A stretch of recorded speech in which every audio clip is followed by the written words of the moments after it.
G'day, it's Professor Joseph Drew. Thank you for joining me. This video is all about how grants work, the theory of grants and how grants actually work in Australia. In Australia, the largest type of grant, they are the financial assistance grants. They come from the federal government via state government and local government grants commission down to the local governments, and they're supposed to achieve some key objectives. And as you'll find out in this video, these objectives aren't achieved at all.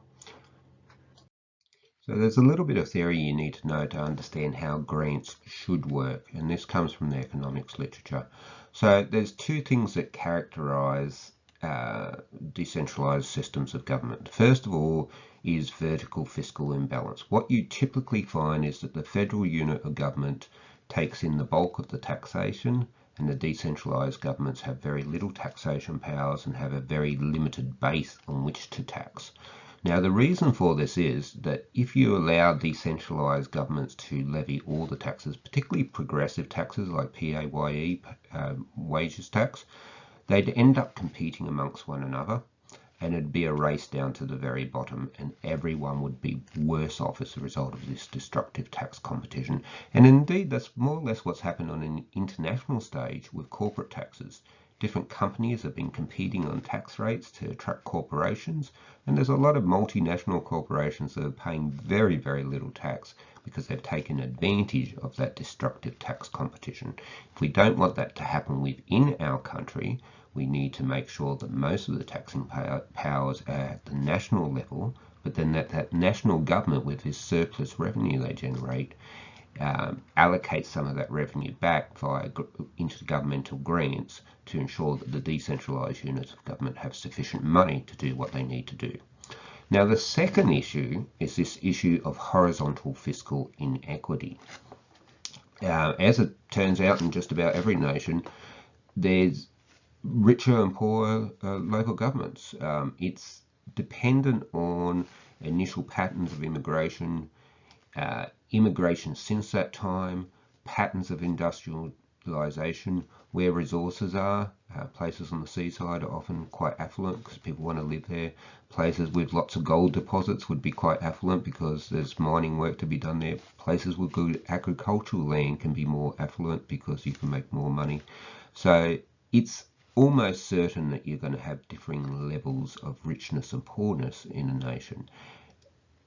If we believe we're one nation and we believe in a fair go like we claim in Australia, well, then we won't want these huge discrepancies in equity to persist, and we need a system of intergovernmental grants to make sure that we get rid of the worst of these inequities, that everyone at least has equality of opportunity. So in the literature, you'll find that people talk about the need for grants to bind a federation together. Some of you might recall when Western Australia had a dummy spit because they believed they weren't getting the correct amount of GST, and they floated the idea of seceding, leaving Australia. It is an important issue, these grants. It does keep federations together. It deters pork barrelling, although some local governments and some jurisdictions may suggest that it's not been enough of a deterrent, but it should deter and mitigate pork barrelling. It minimises political conflicts between the decentralised units of government. It promotes that equality of opportunity, which is the most important thing. We can't all be equal. We're not born equal. But we should all have the equal opportunity if we work really, really hard to get good outcomes. And in a lot of local government areas, particularly in rural, regional and fringe areas, that equality of opportunity just isn't there. People's opportunities are being determined by their postcode, and that's not what we believe in Australia. That's why we need a good system of intergovernmental work grants that works well. And it reduces inefficient migration of capital and labour. You don't want people moving around just to be in a richer local government area. It's a waste of economic resources that could be invested into businesses and invested into human capital.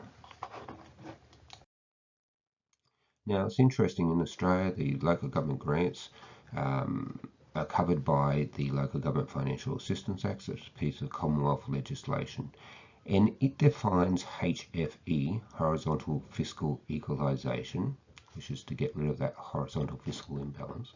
It defines it in these terms. It ensures that each local government body in a state is able to function by reasonable effort at a standard not lower than the average standard of other local government bodies in the state. And it's an objective of the legislation that we have HFE. Now, if you live in a rural or regional local government, if you live in a fringe local government, one of those areas that are growing fast, particularly with a lot of pensioners moving into the area, you'll know that that's not the case at all. Every local government in Australia is not able to provide the same sort of basic services. I live in a local government area where we don't get bitumen road, where we don't get running water, where we don't get sewerage and things like this. So if that's the objective of the legislation's been an unmitigated failure.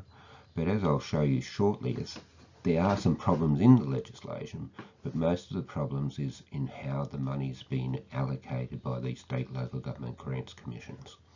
Also, notably, the legislation insists on transparency and accountability in terms of the allocations of this money, and as you'll see shortly, that's not happening.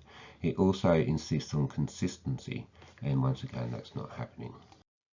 So a few years ago, with the great Professor Brian Dollery, I did a paper, Road to Room. It was published in an aid-ranked journal over in America, looking at the grant allocation systems for the Eastern Seaboard, Queensland, New South Wales, Victoria. I think I might have Tassie in there.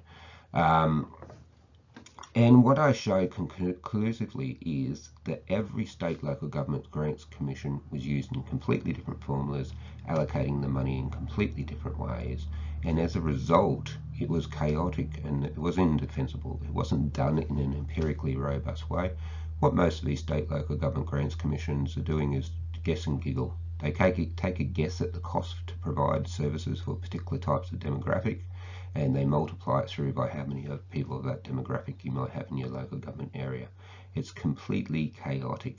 There is actually a really robust way to do this. I've written about it several times. It goes back to the early 1980s with Helen Ladd, and it is possible to do grant allocations properly. We just choose in Australia not to do them properly. We choose in Australia to have state local government grants commissions, presumably made up of people who don't understand the theory behind intergovernmental grants and don't have the necessary empirical skills and knowledge to allocate the grants properly. And that's a real problem, because what it means is that rural communities, in particular regional communities, fringe communities, particularly those ones where the pensioners flock to on the seaside, they're being shortchanged, and as a result they are struggling. And it's no coincidence that the first local government in Australia to go effectively insolvent was in a remote rural area. It's no coincidence that most of your remote and rural councils are really struggling to stay solvent, and there's quite a few that are going to be tipping over the next couple of years. So we need to get this problem. So what to do? Our intergovernmental grant system doesn't work well in Australia for local governments. It's not a hard thing to fix, it really isn't. I've approached different tiers of government before to lend them my expertise so we can get this problem fixed, so that rural councils, regional councils, remote councils and councils in fringe areas can get a fair go, can get the money to provide their citizens with equality of opportunity. So I just encourage you, if you live in one of these areas, investigate the matter, confirm that yes, you are probably being shortchanged, and then advocate for a better deal. Advocate for real experts, not our commercial consulting firms who leave trails of destructions behind them wherever they go, but for a real expert to show the different tiers of government how to do these intergovernmental grants in a precise scientific way whereby everyone gets a fair cut of the pie. Thank you very much for your time. Goodbye.